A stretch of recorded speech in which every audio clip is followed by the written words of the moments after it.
CSK versus Mumbai Indians. உண்மையிலே பார்த்தீங்கன்னா match வந்து பரபரப்புக்கு சற்றும் பஞ்சம் இல்லாம தான் போச்சுன்னு சொல்லி ஆகணும். ஏன்னா சிஎஸ்கே மேட்ச்னாலே பார்த்தோன்னா பிபி டேப்லெட் எடுத்து பக்கத்துல வச்சுக்கிங்கடா அப்படிங்கிற ரீதியில தான் எல்லாருமே சொல்லுவானுங்க. அது மாதிரி நேரத்தை அது மாதிரி ரீதியாக தான் நேற்று கடைசி ஓவர் வரைக்கும் பார்த்தீங்கன்னா இந்த மேட்ச் வந்து நல்லா இன்ட்ரெஸ்டிங்காக போயிருந்தது. மும்பை இந்தியன்ஸ் ஜெயிக்குமா இல்லை சிஎஸ்கே ஜெயிக்குமா அப்படிங்கிற ரீதியில பார்க்கும்போது பார்த்தீங்கன்னா கடைசி வரைக்குமே அந்த ஒரு சஸ்பென்ஸ் இருந்துட்டு தான் இருந்தது. அதுக்கு ஒரு முக்கிய காரணம் யாருன்னு பார்த்தீங்கன்னா மும்பை இந்தியன்ஸ் வந்து புது பவுலரை அறிமுகப்படுத்திருக்காங்க. உண்மையிலே வருஷம் பாத்தீங்கன்னா ஒரு திறமையான ஒரு பிளேயரை வந்து அறிமுகப்படுத்துறதுல மும்பை இந்தியன்ஸுக்கு நிகர் பார்த்தா யாருமே இல்லைன்னா சொல்லி ஆகணும்.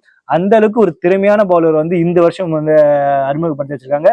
உண்மையிலுமே வந்து அது மட்டும் இல்லாம அந்த பையனுக்கு சென்னை சேப்பாக் மாதிரியான ஒரு இடத்துல வாய்ப்பு கிடைச்சி பார்த்தா மிகப்பெரிய அளவுல ஒரு அதிர்ஷ்டம் சொல்லி ஆகணும். ஏன்னா பார்த்தா சென்னை வந்து சுழலுக்கு ஒரு சாதகமான ஒரு மைதானமா தான் பார்க்கப்படுகிறது. உண்மையிலுமே நேற்று நடந்த ஒரு அந்த மேட்ச் பார்த்தீங்கன்னா மும்பை இந்தியன்ஸோட மிச்சல் சாட்னர் அவர்கள் தான் அந்த சுழல் மாயாஜாலத்தை வந்து ஒரு ஷோ நடத்துவாரு அப்படிங்கிற மாதிரி எதிர்பார்க்கப்பட்டது.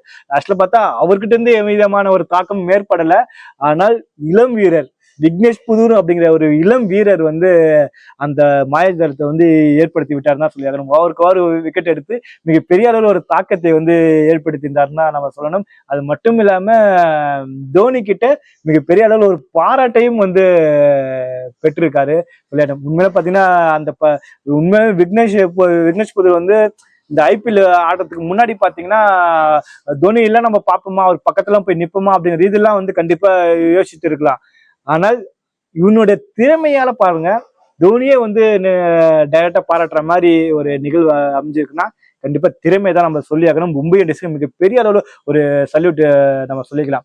அதுக்கப்புறம் பாத்தீங்கன்னா விக்னேஷ் புதூர் அவர்களுடைய வாழ்க்கை வரலாறு நம்ம பார்க்கும்போது பாத்தீங்கன்னா கேரளாவில் ஆலப்புழா அப்படிங்கிற ஏரியா, மலப்புரம் அப்படிங்கிற ஏரியாவில் ஒரு ஆட்டோ டிரைவரோட பையனா தான் இருந்திருக்கான்.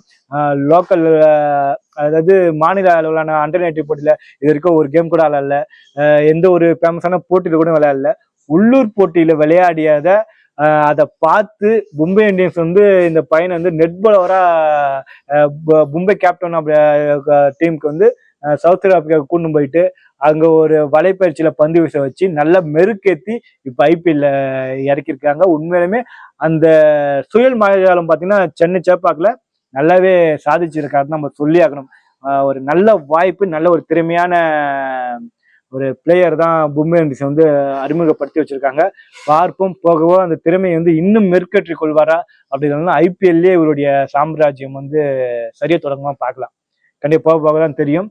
ஒரு நல்ல ஒரு மேட்ச் நேற்று நடந்த ஒரு சிஎஸ்கே மும்பை மேட்ச் பார்க்கும்போது பேட்டிங் வச்சு சிஎஸ்கேடைய பேட்டிங், அதுக்கப்புறம் வந்து நூர் அகமதோட நிறைய பேர் சொல்லியிருப்பாங்க நூர் அகமது வந்து 10 கோடிக்கு வந்து ஒர்த்தான ஒரு பிளேயரா அப்படிங்கிற மாதிரி எல்லாம் பல்வேறு விமர்சனங்கள் வந்து அப்பெல்லாம் எழுப்பப்பட்டது. அது அனைத்தையும் உடைத்து நேற்று 4 விக்கெட் எடுத்து மேன் ஆஃப் த மேட்ச் அவார்டையும் வந்து தட்டி தூக்கின்னு போயிருக்காரு தான் சொல்லி ஆகணும் நூர் அகமது. உண்மையுமே அவருக்கு வந்து மிகப்பெரிய அளவில் ஒரு பாராட்டுகளை வந்து நம்ம தெரிவித்துக் கொள்ளலாம். அதுக்கப்புறம் வந்து ருத்துராஜ் கெய்க்வாடோட அதிரடியான அரைசதம், அப்புறம் ரச்சித் ரவீந்திராவோட நிதானமான அரைசதம், இது எல்லாமே வந்து சென்னை சூப்பர் வந்து ஒரு வெற்றி பதிவை கூட்டு போய் தான் சொல்லணும். கண்டிப்பா அடுத்த தடவை ஓப்பனிங் பாத்தீங்கன்னா அநேகமாக சாம் கரன் அவர்கள் வந்து வெளியே உட்கார வச்சுட்டு டிவன் கான்வே அவர்கள் இறங்குவதற்கான வாய்ப்புகள் இருக்கு. பார்ப்போம். டிவன் கான்வே வெர்சஸ் நம்ம ரச்சித் ரவீந்திராவோட அந்த ஓப்பனிங் பார்ட்னர்ஷிப் பார்த்தீங்கன்னா வேற லெவல் அந்த காம்போ இருக்கும். அது மட்டும் இல்லாம இந்த போன முன் சீசன் பார்த்தீங்கன்னா டிவன் கான்வேயோட ஓப்பனிங் பார்த்தீங்கன்னா சென்னை அணிக்கு மிகப்பெரிய அளவில் ஒரு வலுவாதான் இருந்தது. மீண்டும் வந்து டிவன்காவும் ரச்சித் ரவீந்திராவோட காம்பினேஷன் வந்து இந்த மேட்ச்ல இந்த சீரீஸ்ல அமைஞ்சதுன்னா வேற லெவல் பிளேயிங் தான் இருக்க போகுது. சென்னை சூப்பர் கிங்ஸோட வெற்றி பின்னாடி பயணம் மேலும் தொடருமாங்கிறது இனிமேல் வர இதுதான் தெரிய போகுது. பார்ப்போம் என்ன நடக்குதுன்ட்டு. நன்றி, வணக்கம் மக்களே.